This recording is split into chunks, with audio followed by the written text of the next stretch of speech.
धर्मक्षेत्र कुरुक्षेत्र जिसने गीता का अमर संदेश पूरी दुनिया को दिया, न्याय प्रणाली में विश्वास के स्वर्णिम युग का गवाह बना।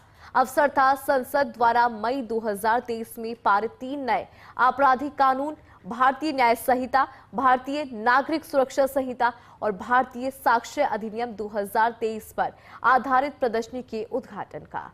कुरुक्षेत्र में लगाई गई इस प्रदर्शनी का विधिवत शुभारंभ केंद्रीय गृह मंत्री अमित शाह ने किया। उसी के ऊपर है ये रिपोर्ट।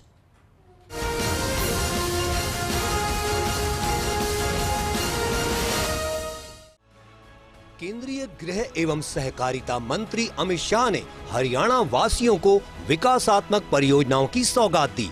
कुरुक्षेत्र से 825 करोड़ रुपए की लागत की 19 परियोजनाओं का उद्घाटन और शिलान्यास किया। इनमें 262 करोड़ 51 लाख रुपए की लागत से तैयार 5 nursing college, police line Jind के 84 आवासों, नारनौल के PWD विश्राम गृह ब्लॉक का उद्घाटन और 562 करोड़ 49 लाख की 11 परियोजनाओं का शिलान्यास शामिल है। इस दौरान हरियाणा के मुख्यमंत्री नायब सिंह सैनी भी मौजूद रहे। उन्होंने मुख्यमंत्री नायब सिंह सैनी की कार्यशैली की सराहना भी की। लगातार तीसरी बार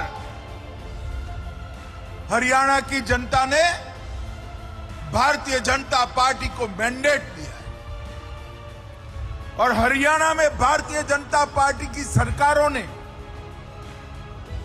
पहले मनोहर लाल खट्टर जी ने और अब नायब सिंह सैनी ने हरियाणा के विकास में कोई कसर नहीं। केंद्रीय मंत्री अमित शाह ने भारतीय न्याय संहिता, भारतीय नागरिक सुरक्षा संहिता और भारतीय साक्ष्य अधिनियम 2023 पर आधारित प्रदर्शनी का उद्घाटन किया और कहा कि पीएम मोदी और मुख्यमंत्री सैनी गरीब केंद्रित योजनाओं के माध्यम से समाज के अंतिम व्यक्ति तक विकास की रोशनी पहुंचाने का काम कर रहे हैं।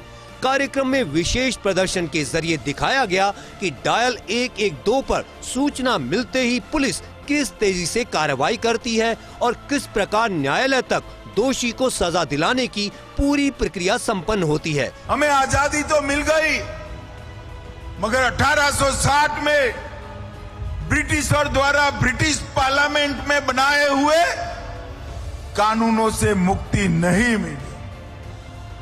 1/7/2024 से ये तीनों अंग्रेजों ने बनाए हुए कानून समाप्त कर भारतीय न्याय संहिता के युग का उदय किया गया है।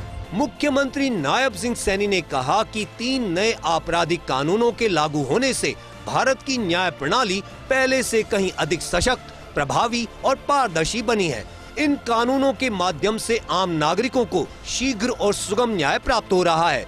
उन्होंने कहा कि यह हरियाणा के लिए गर्व का विषय है कि राज्य ने इतने कम समय में न केवल इन कानूनों को लागू किया, बल्कि इनके लागू होने के बाद दोष सिद्धि दर को 82.6% तक पहुंचाने में भी सफलता प्राप्त की है, जो कि बड़ी उपलब्धि है। हरियाणा में नए आपराधिक कानूनों के क्रियान्वयन के बाद दर्ज आपराधिक मामलों में दोष सिद्धि दर अब 82.6% हासिल की है।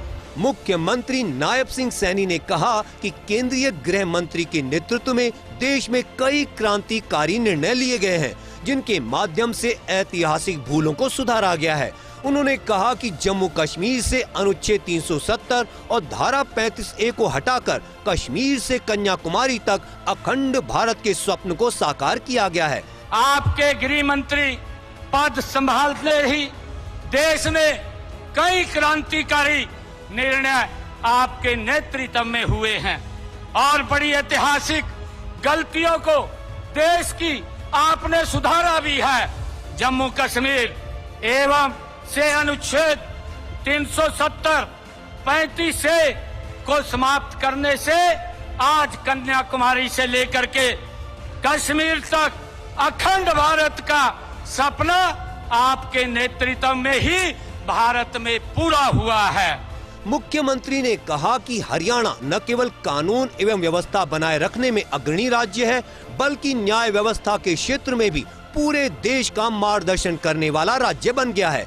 इन नए आपराधिक कानूनों को प्रभावी रूप से लागू करने के लिए हरियाणा पुलिस को पूरी तरह प्रशिक्षित किया गया है। ये अग्रणी राज्य है जिसने इतने कम समय में नए कानूनों को सफलतापूर्वक हरियाणा में लागू किया है आपके नेतृत्व के अंदर।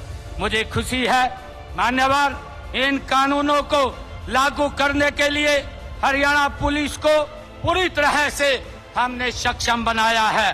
सभी पुलिस कर्मचारियों को नए आपराधिक कानूनों को लागू करने के लिए प्रशिक्षित किया गया है। नए कानूनों को लागू करने से पहले हरियाणा में राज्य स्तर पर प्रशासनिक तैयारी, अधिकारियों का प्रशिक्षण और तकनीकी अवसंरचना को मजबूत करने की दिशा में कई ठोस कदम उठाए गए हैं।